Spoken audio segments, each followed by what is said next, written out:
The biggest mistake modern Christianity teaches about prayer. There is a mistake almost all of modern Christianity makes about prayer. And because of this mistake, prayer feels weak, silent, unanswered. Most people are taught that prayer means asking God for things, begging, pleading, hoping that if the timing is right, if the faith is strong enough, if it is somehow God's will, then maybe something will happen. And when nothing happens, they are told this: God said no, or your faith was not strong enough, or the answer will come later. But this is not how Jesus prayed. Before Jesus raised Lazarus from the dead, he prayed, but he did not ask God to perform a miracle. He did not beg. He did not bargain. He did not hope. Instead, Jesus said something strange, something most people read right past. He lifted his eyes and said, "Father, I thank you that you have heard me. Not will hear me, have heard me." Past tense. The miracle had not happened yet. Lazarus was still in the tomb. But Jesus spoke as if it was already done. That alone should stop us, because that is not the language of someone asking. That is the language of someone aligned.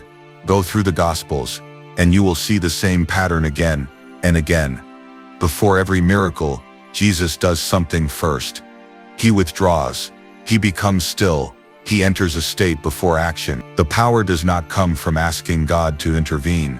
The power comes from entering a state where intervention is no longer needed. Modern Christianity teaches prayer as communication. Jesus practiced prayer as transformation. He did not try to move God. He allowed himself to be moved into alignment, and only after that did power flow. This is the mistake that changed everything. Prayer was reduced to words, but Jesus knew prayer was a state of being. And once you understand this, everything else begins to change. The inner room, a teaching of Jesus that has been misunderstood for centuries. In Matthew chapter 6, Jesus gives a clear instruction about prayer. He says, "When you pray, go into your room, close the door, and pray to your Father who is in secret." Most people think they understand this verse. They believe Jesus was talking about privacy. Find a quiet place, close the door, pray where no one can see you. But that interpretation only scratches the surface, because Jesus was not talking about a physical room. The word he used in Greek is taman. It does not mean a bedroom. It does not mean a closet. It means an inner chamber, a treasury, a hidden space inside something. Jesus was not giving advice about where to go. He was giving instructions on where to enter. When he said, "Go into your room," he was pointing inward, beyond your thoughts, beyond your identity, beyond the voice in your head that is always talking, always asking, always worrying. Then Jesus says something even more important. Close the door. He does not say, try to focus. He does not say, reduce distractions. He says, close the door, seal it. Close the door to the noise of the senses. Close the door to memory and imagination. Close the door to the version of yourself that feels separate, afraid, and in need. Because the Father is not somewhere far away, listening from a distance. Jesus says the Father is in secret, not outside you, not above you, not waiting to be convinced. The Father is present in the inner room, in the hidden place most people never enter, because they were never taught how. And every time Jesus went there, power followed. Not because he asked for it, but because alignment had already happened. This is why prayer as Jesus taught it feels so different. It is not about speaking more. It is about entering deeper. The inner room is not a location. It is a state. And once you understand where Jesus was pointing, his words begin to change meaning completely. What Jesus actually did before every miracle, Jesus did something very specific, and it was not asked. When Jesus stood outside Lazarus's tomb, he did not pray the way most people pray today. He did not say, "Father, please raise Lazarus from the dead." He did not beg. He did not plead. He did not negotiate. Instead, he said this: "Father, I thank you that you have heard me." Again, notice the timing. The miracle had not happened yet. The stone was still in place. Death still looked final. But Jesus spoke from gratitude, not from need. This tells us something important. Gratitude was not a reaction to the miracle. Gratitude came before the miracle, because gratitude is not an emotion. It is a state where doubt is absent, a state where separation is gone, a state where the outcome is already known. Jesus was not trying to convince God to act. He was already aligned with what was about to happen. This pattern appears again and again. Before feeding the 5,000, Jesus looked up and gave thanks. Before walking on water, he withdrew alone to pray. Before healing, before authority, before power moved, there was always an inner shift, silence, alignment, certainty. The miracle did not begin in the outer world. It began inside him. Modern prayer starts with words. Jesus began with a state of being, and from that state, power flowed naturally, not forced, not requested, not hoped for, recognized. This is the part that was never taught. Before power appears, there is always alignment, and Jesus never skipped that step. What Jesus always did before power appeared. If you pay close attention to the life of Jesus, you will notice a pattern. Before every moment of authority, before every healing, before every miracle, Jesus did not move toward the crowd. He moved away, again and again. The Gospels say the same thing. He withdrew. He went to solitary places. He went up the mountain. He entered silence. This was not rest. This was not escape. This was alignment. When crowds pressed in, when people demanded answers, when power was about to move, Jesus stepped back, not to recharge his body, but to realign his inner state, because power does not come from effort. It comes from coherence. Jesus understood something most people miss. If the inside is not aligned, nothing on the outside responds. So he returned to stillness. He returned to the inner room. He closed the door again and again. This is why he spent 40 days in the wilderness before his ministry began. This is why he went alone to pray before choosing the 12. This is why he withdrew even when people were desperate for him. Silence was not optional. It was essential. In silence, the noise of the personality falls away. The fear softens. The wanting quiet. The divided will disappears. And when that inner division was gone, power flowed naturally. Jesus did not create miracles. He allowed them. He did not force authority. He embodied it. Modern spirituality tries to act first and align later. Jesus always aligned first, and that alignment was the true source of his power. How to enter the inner room, the beginning of practice. If you want to go where Jesus went, you have to stop doing what you have been doing. Stop talking to God in your head. Stop asking. Stop explaining. Stop hoping something will change. The inner room does not open through words. So here is the beginning. Sit somewhere you will not be disturbed. Not to perform a ritual, not to pray correctly, just to be still. Close your eyes. And instead of starting to pray, breathe. Not special breathing, not a technique. Just notice the breath as it moves in and as it moves out. With each exhale, let something go. Let go of what you need to do later. Let go of what already happened today. Let go of the voice that is trying to get this right. Do not force silence. Just allow space. As you breathe, begin to feel for what is behind the thoughts. Not the thoughts themselves, but what is watching them. There is a stillness underneath the noise. It has always been there. You will not hear a voice. You will not see a vision. Nothing dramatic will happen. And that is how you know you are close. If the mind tries to pull you back into asking, into planning, into performing prayer, do not fight it. Just return to the breath. Return to stillness. When you begin to sense a presence, do not move toward it. Do not try to hold it. Do not ask for anything. Stay, even if it feels like nothing is happening. Even if 5 minutes pass, and your mind tells you this is pointless. The door does not open by effort. It opens by recognition. This is the inner room, not a place you create, but a place you remember. And every time you return, it becomes easier to find. From praying to the Father to praying as the Father. Once you have learned to enter the inner room, something begins to change. At first, you still feel like the one who is praying, still someone speaking, still someone seeking. But if you remain, if you return again and again, a deeper shift happens. Prayer stops being something you do to God and becomes something that happens from God. Jesus described this shift clearly. He said, "The words I speak are not my own. The Father who dwells in me does his work." Notice what he did not say. He did not say the Father works for him. He did not say the Father works on him. He said the Father works through him. He said the Father works through him. This is the moment where separation dissolves. The will of the personality falls quiet. The need to control disappears. The voice that wants something from God steps aside. And in that stillness, only one will remains. This is what Jesus meant when he said, "The Father and I are one." Not a claim of status, not a theological argument, a description of a state where there is no negotiation, no distance, no asking, only agreement. From that place, Jesus did not hope reality would change. He recognized what was already true. This is why he spoke with authority. This is why he commanded the storm. This is why he called Lazarus out of the tomb. He was not acting from ego, he was acting from union. When the ego steps back, something greater can move forward. Not because you become special, not because you gain power, but because you stop blocking what is already there. Jesus called this the kingdom of heaven. Not a place you go after death, a state you enter while you are alive. And he said it is within you. The inner room is the doorway. Stillness is the key. And when you learn to live from that place, prayer is no longer something you practice. It becomes who you are. Living from the inner room. Once you have touched the inner room, even briefly, something stays with you.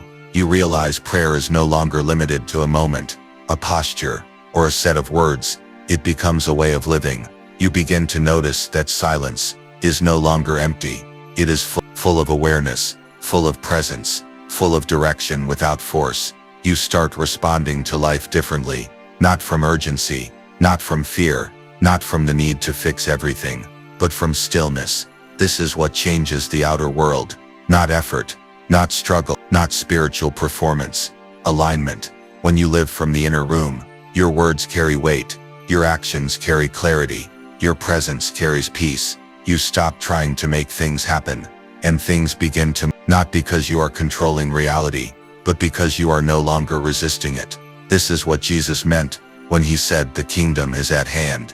Not coming later, not somewhere else, here, now within you. And the more often you return to the inner room, the more natural it becomes, until one day, you realize you are not visiting anymore, you are living there. And from that place, everything you do becomes prayer, an invitation to practice.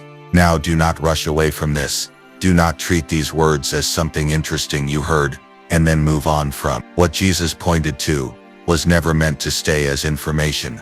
It was meant to be lived. So here is the invitation. Tonight, or tomorrow morning, find 10 quiet minutes, sit somewhere still, close your eyes, and do nothing. Do not pray the way you were taught. Do not ask for anything. Do not explain your life to God. Just breathe, and return to the inner room. Even if you feel nothing, even if your mind wanders, even if it feels uncomfortable, stay, because what you are learning is not how to get answers. You are learning how to listen. And once you learn how to return to the inner room, even briefly, you will realize something important. You were never distant from God. You were never unheard.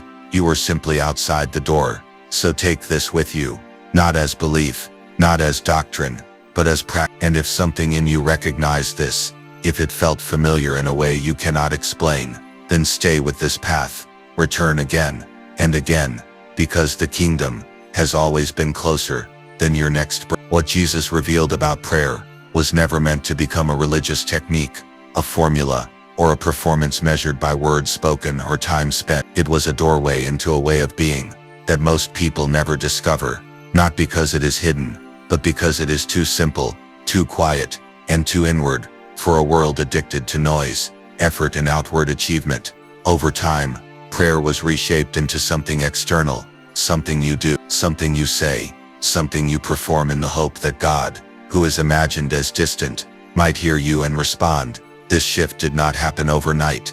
It happened slowly, as the interior path Jesus walked became harder to teach, harder to systematize, and impossible to control. Silence does not fit neatly into institutions. Inner transformation cannot be standardized. So what remained were words, rituals, and explanations, useful at one level, but powerless without the interior state that gave them life. Jesus never taught prayer as a transaction. He never treated God as a distant authority to be persuaded. When he spoke of the Father, he spoke of presence, intimacy and indwelling. The Father dwells in me, he said. That single phrase dismantles centuries of misunderstanding. Dwelling is not visiting. It is not observing from afar. It is abiding, remaining, being present from within. This is why Jesus did not pray from desperation. He did not speak from lack. He did not approach God as someone outside himself. Instead, prayer for Jesus was the return to awareness of what was already true. The Father was not absent. The kingdom was not delayed. Power was not missing. What was required was alignment, the removal of inner division, the quieting of the separated self, the surrender of the personality that insists on control. When Jesus withdrew into solitude, he was not escaping responsibility. He was returning to coherence. He was stepping out of the fragmented consciousness that the world constantly pulls us into, and re-entering the unified awareness from which right action naturally flows. This is why his authority felt different. It was not forced. It was not emotional. It was not dramatic. It was calm, grounded and absolute. The modern mind struggles with this, because it has been trained to equate power with effort, and change with struggle. But Jesus demonstrated a different law at work. Reality responds not to force, but to alignment. When inner division ends, action becomes effective. When resistance falls away, movement happens naturally. When the self that wants, fears and demands becomes quiet, something deeper takes its place. The inner room Jesus spoke of is not a metaphor meant to be admired. It is a direct pointer to an experience, available to anyone willing to stop long enough to notice it. This inner room is not created by imagination. It is revealed when imagination rests. It is not entered by thinking. It is recognized when thinking subsides. It has always been present beneath the surface of the mind, waiting patiently, untouched by anxiety, untouched by time. This is why so many people feel frustrated with prayer. They approach it with the same mental habits that govern the rest of their lives: problem solving, planning, negotiating, performing.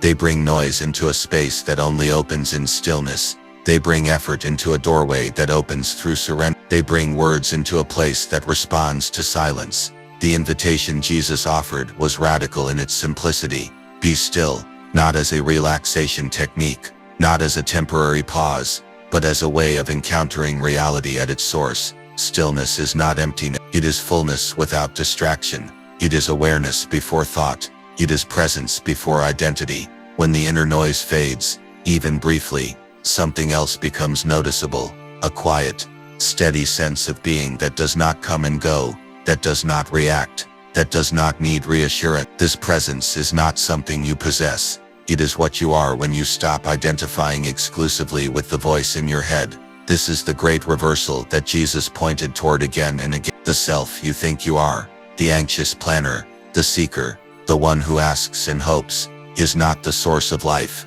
It is a surface expression. Beneath it is something deeper, something unchanging, something already aligned with what Jesus called the Father. When prayer shifts from speaking to God to resting in God, everything changes. Words lose their urgency, requests fall away, the need to convince disappears. What remains is a quiet recognition of unity. From this place, action arises without strain. Speech carries authority without aggression. Decisions emerge without confusion. This is what Jesus meant when he said, "Seek first the kingdom." He was not pointing to a future destination or a moral achievement. He was pointing to a state of consciousness, a way of perceiving and being that reorders everything else naturally. When the kingdom is recognized within, life organizes itself around a deeper intelligence than the thinking mind. The tragedy of modern spirituality is not that people lack belief, but that they lack direct experience. They are taught about God,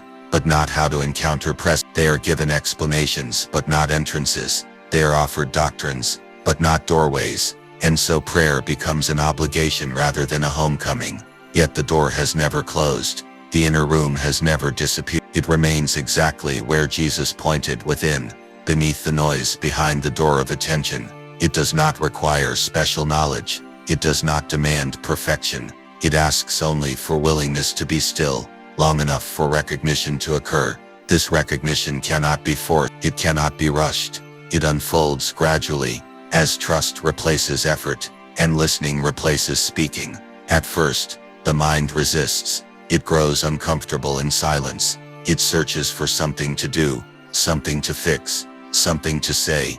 This is not failure. This is conditioning surfacing. The mind has been trained to equate activity with value. Stillness feels unfamiliar, even threatening at first. But if you remain, if you do not retreat back into noise, something shifts. Gaps appear between thoughts. Awareness deepens. The sense of presence grows clearer, not as an emotional high, but as a quiet certainty. You begin to recognize that you are not the stream of thoughts, but the space in which they arise. And in that recognition, prayer changes its nature entirely. From this place, life is no longer approached as a series of problems to solve, but as movements to participate in. You stop asking, "What should I do?" and begin sensing what wants to move through you. This is not passivity, it is responsive. It is action rooted in alignment rather than anxiety. Jesus lived from this place. That is why his words carried weight. That is why his presence calmed storms, both internal and external.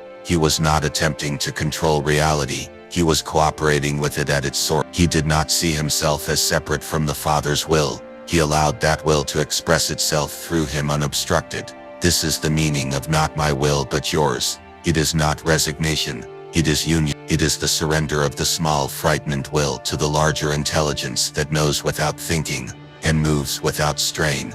When this surrender occurs, prayer ceases to be a request and becomes a recognition. The invitation remains the same today as it was 2,000 years ago. Enter the inner room, close the door, be still, not to escape the world but to engage it from a deeper place, not to withdraw from life, but to live it more fully, more clearly, more truthfully. You do not need to believe this for it to be true. You only need to try it. Sit in silence, let go of words, rest in awareness, return again and again. Over time, something subtle but profound begins to reshape your relationship with God, with yourself and with the world. Prayer becomes less about moments set aside and more about a way of being carried into everything you do. Silence follows you into action. Presence infuses conversation. Alignment guides decisions. And slowly, almost without noticing how it happened, you find that you are no longer seeking the kingdom,